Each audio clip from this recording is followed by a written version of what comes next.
Hello guys, this is Swati and I watched daily crime season 2 और इसमें 5 episodes हैं।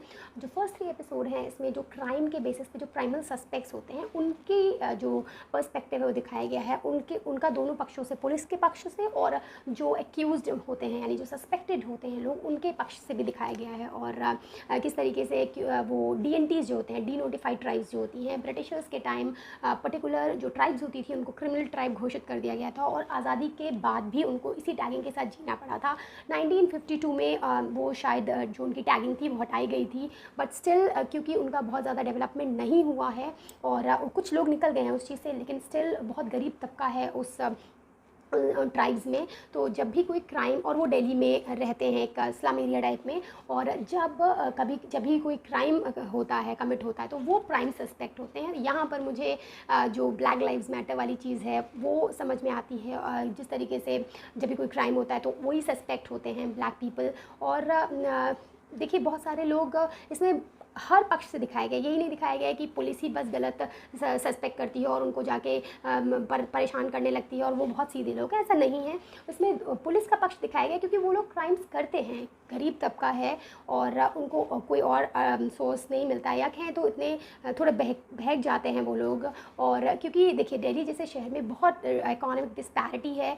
एक बहुत ज़्यादा अमीर तबका है वहाँ पर जो बहुत लैविशली रह रहा है, और एक है जो जिनको खाने पीने की भी प्रॉब्लम है। तो वो डिस्पैरिटी की वजह से यहाँ पर ईट द रिच कल्चर मतलब दिखाने की कोशिश करी है, उसको जस्टिफाई नहीं किया है। दोनों एंगल्स, दोनों के जो पर्सपेक्टिव हैं दिखाए हैं। वो लोग इसलिए चोरी कर रहे हैं क्योंकि उनके पास और कोई तरीका नहीं है उतना जल्दी उतने पैसे कमाने का, और रिच पीपल का भी दिखाया गया है कि वो किस तरीके से जगह जगह पर थोड़ी सी उनकी तरफ से भी पार्शियलिटी होती है। एंड में मूवी में दिखाया है जो एक्यूज्ड है, जो फाइनल क्रिमिनल निकलता है, उसके माध्यम से दिखाने की कोशिश करी है।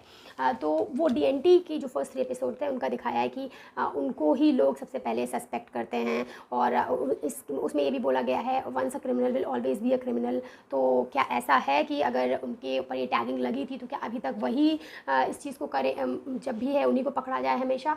तो उसको बहुत ही अच्छे से दिखाया गया। अच्छा, फिर जब यहाँ पर DNT के 2 सस्पेक्ट्स लिए जाते हैं, फिर वो नहीं निकलते हैं, उसके 3rd एपिसोड तक पता चल जाता है कि नहीं है वो मर्डरर्स, वो कच्चा बनियान गिरोह जिसको इसमें दिखाया गया है कि वो सीनियर सिटीजन्स को मार रहे हैं। और फर्स्ट क्राइम में 4 सीनियर सिटीजन की डेथ होती है जो पॉश कॉलोनी में रह रहे हैं। और जब पता चलता है कि ये DNTs वाले जो पर्सन हैं 2 वो नहीं हैं, तो अब यहाँ पर वर्तिका को यानी शेफाली शाह को ये बताना है, या तो उसको जो प्रेशर आ रहा है, पॉलिटिकल प्रेशर आता है, देन मीडिया का प्रेशर होता है, पब्लिक का प्रेशर होता है। वो चाहती है एज सुन एज पॉसिबल चीज़ें सारी रिजॉल्व हो जाए जिससे वो चैन की नींद ले सके।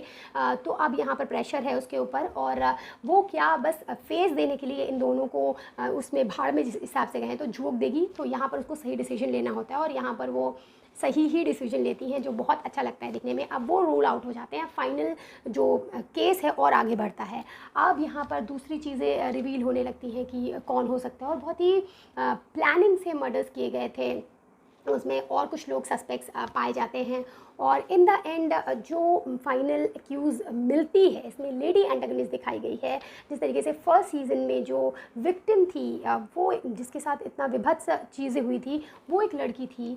पकड़ने जो पुलिस थी, जिसने जो पुलिस डिपार्टमेंट को रिप्रेजेंट कर रही थी, शेफाली शाह वर्तिका, वो खुद एक फीमेल कैरेक्टर थी। और यहाँ पर जो एंटागनिस्ट है, जो सबको मार रही है, जो मेन मर्डरर है, वो एक लड़की है जो तिलोत्तमा ने प्ले किया, और बहुत ही बेहतरीन लगी है। उनकी जो एगनी है, जो उनकी अंदर की, एक्चुअली वो बहुत एम्बिशियस लड़की दिखाई गई है जो बहुत कुछ पाना चाहती है, लेकिन वो क्लियर नहीं है। एक तरीके से कहें तो वो साइकोपैथ ही हैं।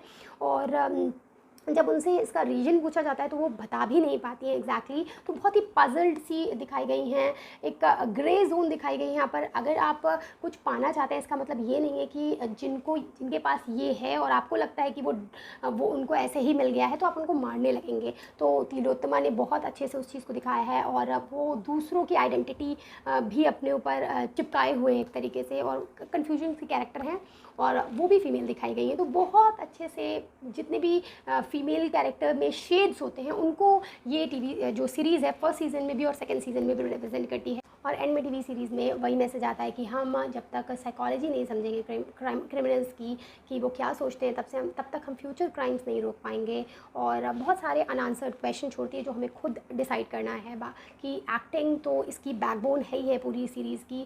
चाहे शेफाली शाह हो, रसिका दुग्गल हो या राजेश तेलांग हो, सब ने बहुत अच्छे से इस जो बहुत सुंदर टीवी सीरीज़ बनाई गई है, मतलब भावनाओं की, इमोशनल एस्पेक्ट, साइकोलॉजिकल एस्पेक्ट जो दिखाए गए हैं वो इन सब की एक्टिंग से ही इंटैक्ट हैं। और मुझे ये सीरीज़ बहुत अच्छी लगी। So you can watch this अगर आपको इस तरीके की क्राइम थ्रिलर पसंद है तो। So that's it from my side. अगर आपको मेरा काम पसंद आ रहा है then you can subscribe to. That's it, bye bye.